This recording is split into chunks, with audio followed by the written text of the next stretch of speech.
आप सभी बच्चों को मेरा नमस्ते। आज मैं प्रैक्टिस पेपर मैथ्स का क्लास 5th का लेके आई हूँ, क्योंकि क्लास 5th का अपकमिंग एग्जाम जो है वो मैथ्स का है। चलिए शुरू करते हैं।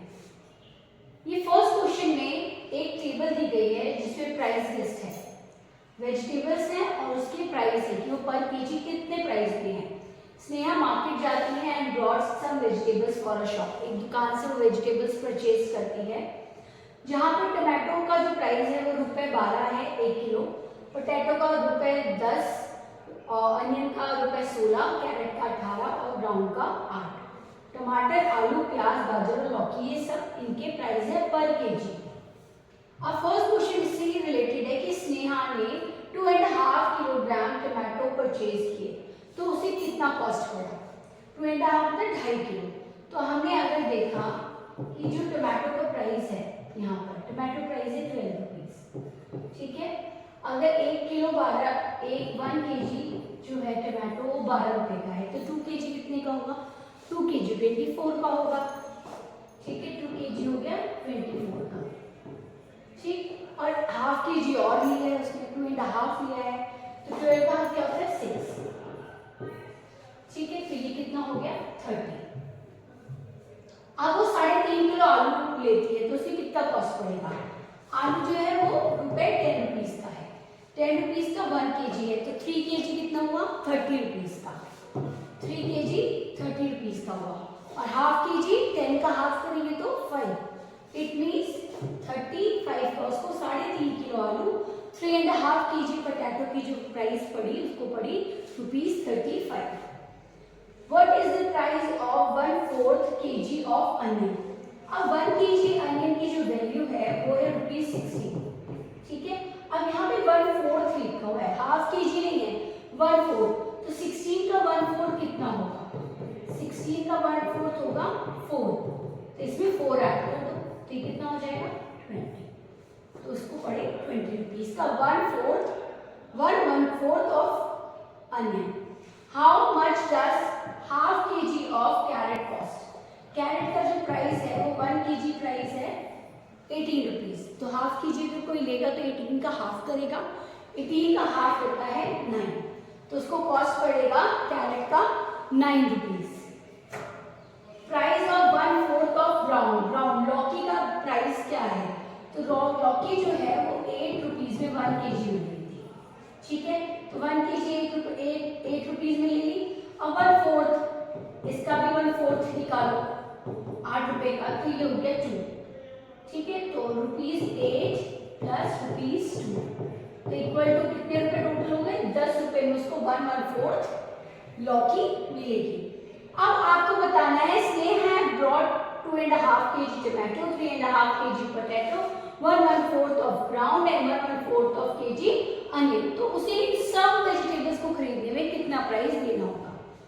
तो हमें पता चला है कि जो टमाटो है, टमाटो पर केजी है 12 रुपीज का, तो 2.5 कितना होगा 30 रुपीज, ठीक है। ₹30 का तो उसको टमाटो हो गया।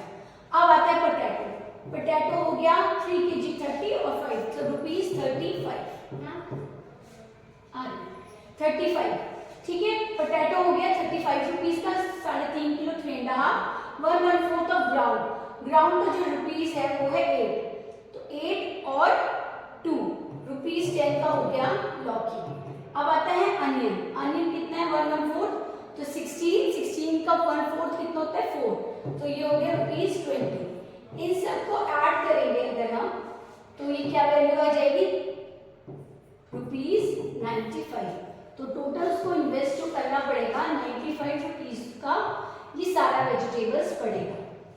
आपका सेकंड क्वेश्चन है, ये आपको एंगल वो दिया हुआ है डिग्रीज में, ये आपको साइन दिख रहा है। अब आपको क्वेश्चन का answer half of right angle is, right angle 90 degree का होता है, 90 डिग्री का आधा कितना होगा हाफ, तो कितना होगा 2 4 जा 8, 2 5 जा 10, तो होगा 45 डिग्री। अब बोले 2 टाइम्स ऑफ राइट एंगल का 2 टाइम्स, तो 0, 2 9 जा 18, तो 180 डिग्री। 90 डिग्री का मतलब राइट एंगल का डबल जितना होता है वो होता है 180 डिग्री।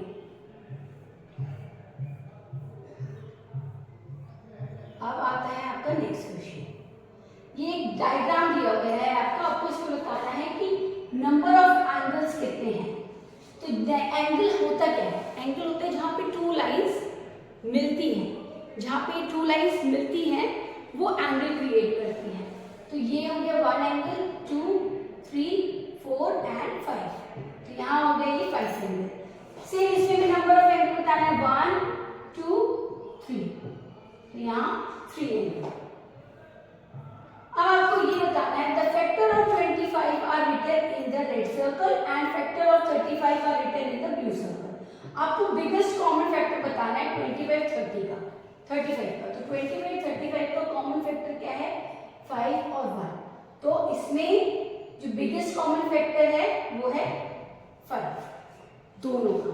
7 है लेकिन 7 25 से नहीं होगा। अब यहाँ पर 2 और 5 का आपको इसमें स्मॉलेस्ट कॉमन फैक्टर बताना है। ये है दोनों कॉमन फैक्टर हैं जो कि 2 के लिए भी कॉमन है और 5 के लिए भी, लेकिन इसमें से स्मॉलेस्ट बताना है। तो स्मॉलेस्ट 10 और 20 में से नंबर क्या है? 10 स्मॉलेस्ट है। क्वेश्चन नंबर 3 में आपको फ्रैक्शन दिया गया, फ्रैक्शन के डायग्राम दिए गए, उसको फ्रैक्शन से मैप करना है। फ्रैक्शन में क्या होता है? न्यूमरेटर डिनोमिनेटर, ठीक है, न्यूमरेटर डिनोमिनेटर। इसमें होता है न्यूमरेटर वो होता है जो शेडेड पोर्शन होता है, ठीक है, यूज पोर्शन शेडेड पोर्शन, और टोटल जितना पार्ट होता है वो नीचे आता है डिनोमिनेटर में। अब इसमें देखिए 1 2 3 4 पार्ट्स हैं और कलर पार्ट कितने हैं? 2। तो 2/4 कहाँ है? ये 2/4 ये 2/4।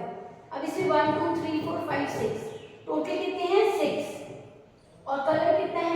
1/6 कहाँ लिखा है? 1/6। इसमें 1 2 3 4 5 6 7 8 टोटल कितने हैं? 8। कलर कितने हैं? 3। तो 3/8 कहाँ लिखा है?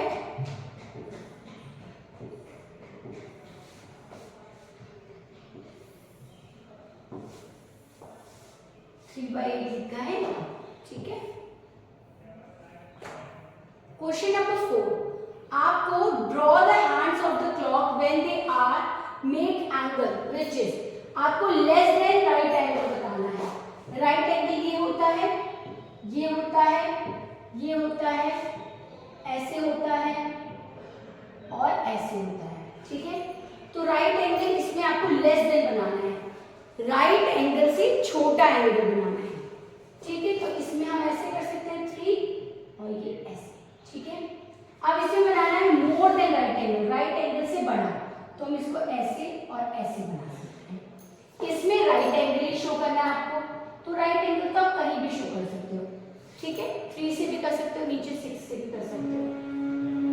Question number 5, fill in the circles to complete the given factor tree. Factor tree आपको पता ही है, आपको टेबल 18 जैसे 18 है, 18 किस टेबल में आता है? तो हम लिख सकते हैं कि 2 9 से 18 होता है, तो यहाँ पे 9 लिख देते हैं, यहाँ 2 लिख देते हैं, 2 9 से 18 होता है। अब 2 अपनी ही टेबल में आता है तो ये आगे बढ़ेगा नहीं, लेकिन 9 अभी भी किसी की टेबल में आता है, 3 3 जा 9। अब 3 और 3 सिर्फ अपनी ही टेबल में आते हैं, इटसेल्फ अपनी ही टेबल से डिवाइड हो सकते हैं, तो इसीलिए आगे नहीं बढ़ेगा। अब यहाँ पर है right multiples of 4 which comes between the number 116। ये टेबल है, इसमें मल्टीपल्स लिखने, मल्टीपल्स क्या होते हैं? जैसे टेबल्स, ठीक है, 4 8 12 4 का टेबल, 2 4 6 8 10, तो ये आपका है 4 का मल्टीपल, तो आप लिख सकते हैं 4 8 12 है 16। या तो ये क्वेश्चन कर सकते हैं या फैक्टर वाला कर सकते हैं। फैक्टर क्या होता है कि जैसे 6 फैक्टर ऑफ 6 क्या होगा, तो 6 किस किस की टेबल से डिविजिबल होगा, डिवाइड हो सकता है, किस किस की टेबल में वो आता है। जैसे 1 से डिविजिबल होगा, 2 से होगा, 3 से होगा, 4 से होगा, 4 में आता है नहीं, 5 से नहीं। अब 6 अपनी ही टेबल से डिविजिबल होगा, तो ये हो गए इसके फैक्टर 1 2 3 और 6। Look at the angles and picture and fill in the table। आपको बताना है जो एंगल्स दिख रहे हैं ये क्या है, राइट एंगल है, मोर देन राइट एंगल है, लेस देन राइट एंगल है। तो पहला आपको करके दिखाया हुआ है। अब ये जो है ये मुझे राइट एंगल लग रहा है पर्टिकुलर, देखो, तो ये राइट एंगल करेंगे। ये मोर देन राइट एंगल लग रहा है तो मोर देन करेंगे, ये भी मोर देन राइट एंगल लग रहा है और ये भी मोर देन राइट एंगल लग रहा है सी, तो राइट। या तो ये टेबल कर सकते हैं या इसमें आपको राइट एंगल मार्क करना है, जैसे ये राइट एंगल कोई भी चार, ठीक है, कोई भी चार। ठीक, अब है next question. Suresh had a chocolate, it has 12 equal pieces. He gave 1/4 to Rajiv और 1/3 to Rajiv, 1/4 to Manju, 1/6 to Nuri। अब आप बता रहे हो रिमेनिंग पार्ट जो है, जो बचता है इन सबको देने के बाद, वो सुरेश खाता है। तो सुरेश कितने पीसेस जो है वो खाता है?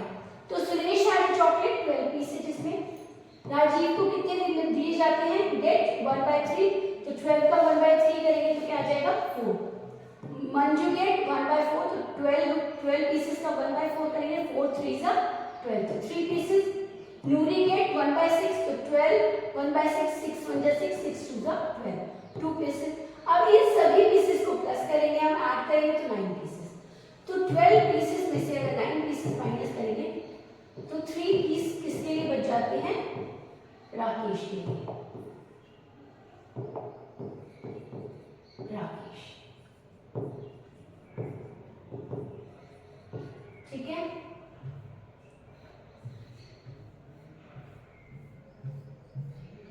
होप आप सबको समझ आ रहे होंगे क्वेश्चन। या तो ये कर सकते थे या पूरा मैं वो बच्चों की 5th क्लास का। अब ये आपका और वाला क्वेश्चन है, या तो एडिशनल वो कर सकते हैं कि सुहानी की डेली रूटीन दी हुई है कि वो स्टडी करते 1/4 बाय डे, प्ले खेलती, गेम खेलते 1/8 बाय पार्ट, और स्लीप करते 1/3 पार्ट ऑफ अ डे। तो यू ऑल नो कि एक दिन में 24 आवर्स होते हैं, तो अभी 24 आवर्स को ही इसके पार्ट से हमने कट करना है। जैसे स्टडी 1/4, तो 24 को 1/4 से कट करेंगे तो 4 1 जा 4, 4 6 जा 24, ठीक है। तो ये 6 आवर्स क्या करती है? स्टडी। अब प्ले 1/8, तो 8 3 जा 24, तो 3 आवर्स क्या कर दिए इसने? प्ले। और स्लीप 1/3, 3 8 जा 24, 8 आवर्स। अब इन सब आवर्स को ऐड करेंगे तो 17 आवर्स टोटल वो यूज करती है, और 24 जो आवर्स है डे के, उसको 17 से आएंगे तो उसके पास जो रेस्ट डे टाइम रहता है वो 7 आवर्स रेस्ट रहता है। बस एक question. Manoj had made a new house, एक मनोज को नया घर बनाना है और उसको अपनी टाइल्स लगानी है फ्लोर पर, और उसके रूम का जो साइज है वो है 10/16। अब उसने मार्केट में गया तो उसको टाइल्स मिली 2x2 की, 3x3 फुट और 4x4 फुट की। अब वो रूम में ऐसी टाइल्स चाहता है जो बिना कटे उसके रूम में लग जाए, पूरी पड़ जाए। तो हमने एरिया ऑफ रूम निकाला, तो आया 10/16 को अगर हमने मल्टीप्लाई किया तो आया 160 स्क्वायर फीट। ये रूम का एरिया आ गया। फर्स्ट टाइल हमें दी 2x2 की, तो ये 4 स्क्वायर फीट हो गई। सेकंड टाइल दी 3x3 की, तो ये हो गई 9 square feet. Third tile 4x4 feet की, तो वो हो गई 16 स्क्वायर फीट। अब हम देखेंगे कि ये रूम के साइज से इनमें से कौन सा नंबर डिविजिबल नहीं है। जो डिविजिबल नहीं है तो इट मींस वो टाइल उस रूम में यूज नहीं होगी। जैसे 1/60 किया और 4 से कर दिया, 160 9 से किया, 160 16 से किया, तो यहाँ डिविजिबल है थर्ड टाइल से, फर्स्ट टाइल से, बट सेकंड टाइल से डिविजिबल नहीं है।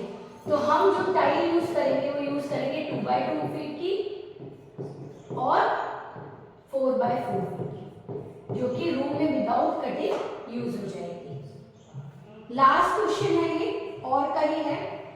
इसमें भी एक गार्डन है, अनु के घर के बाहर वो एक मिडिल गार्डन में एक रास्ता है, पार्क है, उसमें लेंथ 2 फीट 3 फीट और 5 फीट की मेसन मिस्त्री जो है वो टाइल्स लगाता है, और एक्यूरेटली वो रास्ता, जैसे मान लीजिए ये रास्ता है, ठीक है, इसमें ये 2 फीट की लगाता है, 3 फीट की लगाता है और 5 फीट की लगाता है, 2 3 और 5, और वो ऐसे लगाता है कि यहाँ तक वो बराबर पड़ जाती है बिना कटे।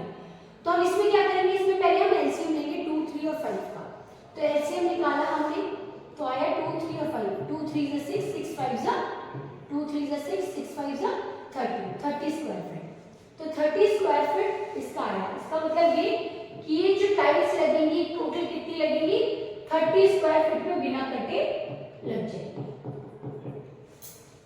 होप आप सबको ये समझ आया हो। अगर कोई भी मैथ्स का क्वेश्चन आपको समझ ना आए तो कमेंट बॉक्स में मुझे आप लिख कर भेज दीजिएगा। हो सका अगर आपके एग्जाम से पहले मेरे को टाइम मिला तो मैं ज़रूर आपको उसकी वीडियो बनाकर दोबारा से और अच्छे से एक्सप्लेन करके भेजूँगी। All the best for exam.